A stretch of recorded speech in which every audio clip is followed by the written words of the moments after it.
Okay, in this lecture, I'm just going to tell you about the probabilities application in accepting sampling, how you will accept sample while using the probabilistic approaches, just like using the discrete probability distribution, binomial, Poisson distribution, and hypergeometric distribution.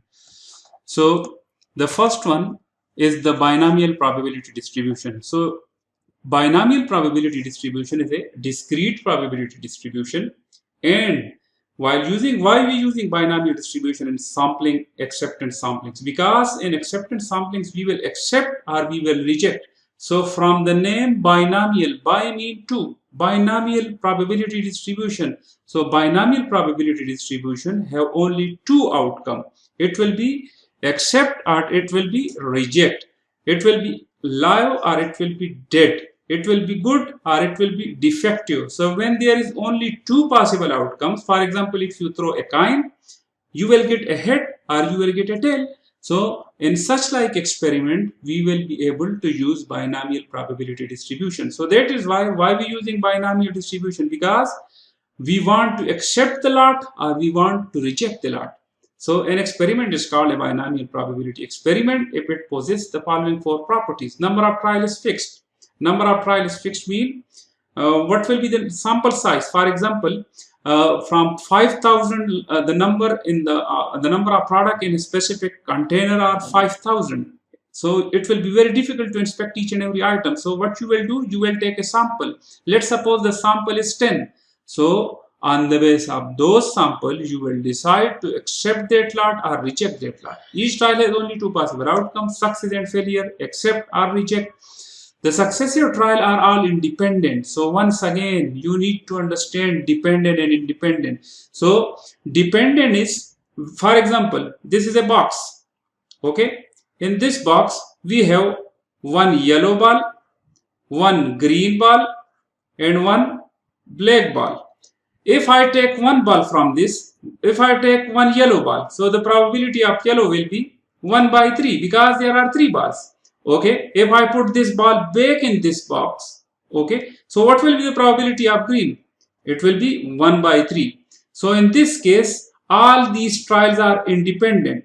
But if I take a yellow ball, for example, if I take a black ball, probability of black ball will be 1 by 3. But if I not put this black ball in this box, so now in this whole box, there will be two balls. One will be yellow and one will be green. So now what will be the probability of yellow? It will be 1 by 2. So now these probabilities changing. And what will be the, when you take yellow out, so there is only one green ball. And what will be the probability of green? It will be 1 because there is no probability. It is 100% that there is only one ball. So now in this case, probability depending on one another. Because if you take first black ball, so the probability 1 by 3. If you take yellow ball on the second, it will be 1 by 2. So this process is dependent.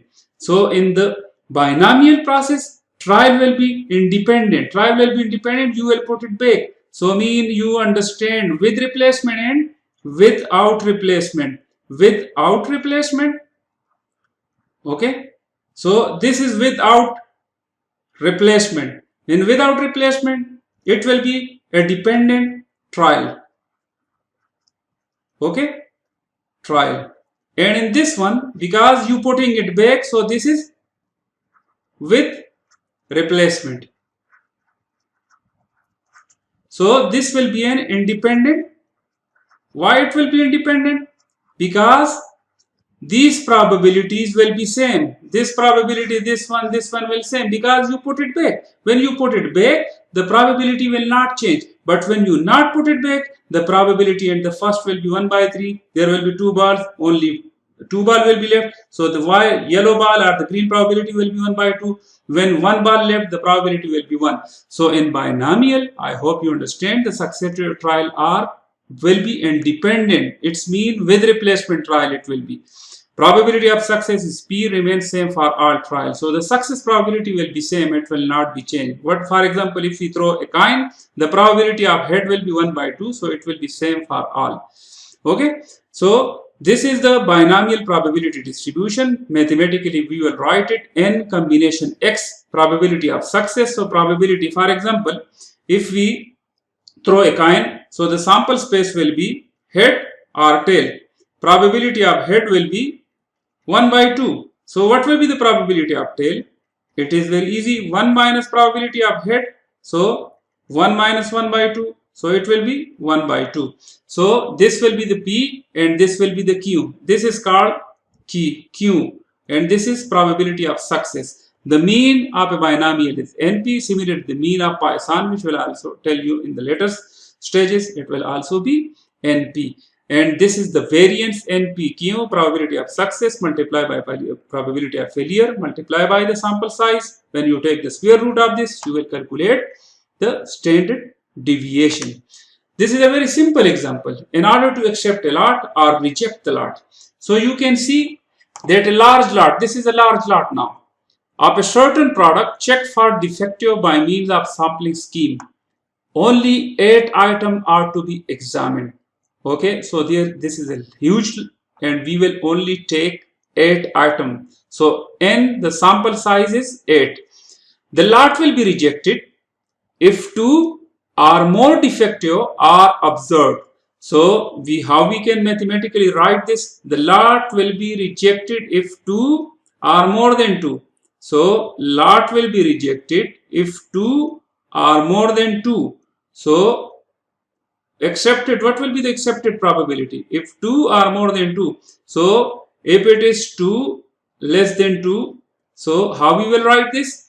Probability of 0 plus probability of 1. So in this sample size, if there is no defective, so we will accept the lot. If there is one defective, so still we want to buy this. So mean the acceptance will be 1. So lot will be accepted if it is less than 2. It's mean probability of x is less than or equal to 1. It's mean probability of 0 plus probability of 1. Okay, so you can also write it like this way. If the number of defective is more than 1, then we will reject the lot. The lot will be rejected if 2 or more defective are observed. If a lot contains 10% defective, then what is the probability that the lot will be accepted and what will be the probability that the lot will be rejected? So they already give you a lot content 10% defective, that in this whole 10% are defective. It's mean if there are 100 items, in those 100 items there are 10 items that are defective. So 90% or 90 items are effective. So now we want to calculate this probability while using the concept of probabilistic distribution in the acceptance of sampling, that should we need to accept the sample or when we will be able to accept it and when we will be able to reject it. So you know the defective, this is the 10% defective. So 10% mean 10 divided by 100, so 0.10 is the probability of defective. So what will be the probability of effective? Probability of effective when you subtract 1 minus defective. For example, if we have 100 item, okay, in those 100 item, 10 are defective and these are effective. So 1 minus defective, you will get effective. So 1 minus those 10% are 100 minus 10. So 90 will be effective. So this 0.90% are the effective one.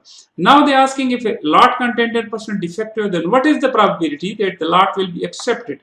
So number of success, number of defects. So you know lot is accepted and you know that the probability distribution for the binomial is nx, p power x, q power n minus x. So lot is accepted. So when lot will be accepted, as I already mentioned to you, lot will be accepted if there is no defective in those are 8, and if there is only one defective, then still we will be able to buy, we will accept that lot. So now we need to calculate probabilities. So how we will put this? Because n sample size is 8, C0 into P our defective is 0.1 power 0 because this is the formulation, and 0.90 the effective. So 8 minus 0 because this is formula, 8 minus 0 plus for the 1 because we want to calculate cumulative probability, a cumulative probability, plus 8 C1. Now we will put x is equal to 1. So this is x is equal to 0 and this is x is equal to 1 because x when it is 0 and 1, so we need to calculate the probabilities and we need to calculate the cumulative probabilities, the sum of all these observation. So when you calculate this, so the probability of that lot will be accepted is 0.813. So when you know the probability of acceptance, so 1 minus probability of acceptance, you will get the probability of rejected.